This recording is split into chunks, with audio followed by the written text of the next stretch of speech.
With the ever-changing tariff policy in the USA now impacting Canadian businesses, including those right here in the Kootenays, manufacturers and retailers continue to feel the weight of uncertainty. Beyond just the frustration and confusion that everybody is going through right now in this time, for us it's just business as usual, but only because it has to be. We have to figure out a way to make a go of it, and our minds open as far as who we're going to be ordering from and where our products are going to be coming from. Can we source locally? Where can we source within our own country? A lot of businesses have already started either pivoting their inventory or are in the process of making their inventory more domestic where possible. Scott Stevenson is an independent sales representative for a number of Canadian sporting goods brands.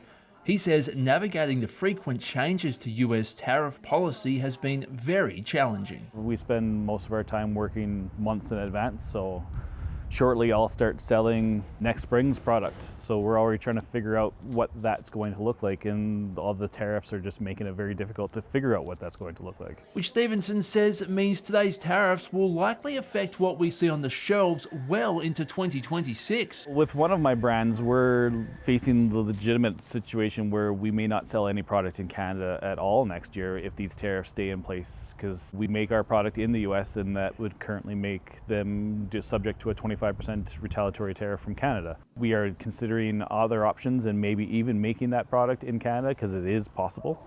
Unfortunately, the timelines just didn't allow us to pivot fast enough for this fall. And for retailers like Angela Symes, owner of Black Dog Cycle and Ski, the current situation could see some big changes in how they do business in their community going forward. As business owners, we started a conversation about how we would pivot and what it would look like if we had to change our business model. We've had very long and deep conversations about shifting to more service and providing more for our community beyond just retail. Of course, the consumer is also on the hook following the Canadian government's 25% retaliatory tariffs.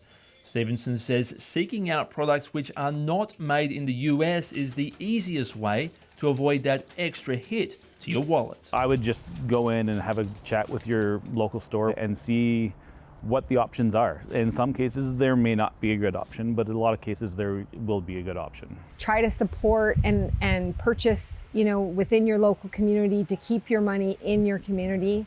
Stay offline to, overseas shipments and things that you can just click and get. And we'll all do what we can to support each other. For Rogers TV in Kimberley, I'm James Farnan.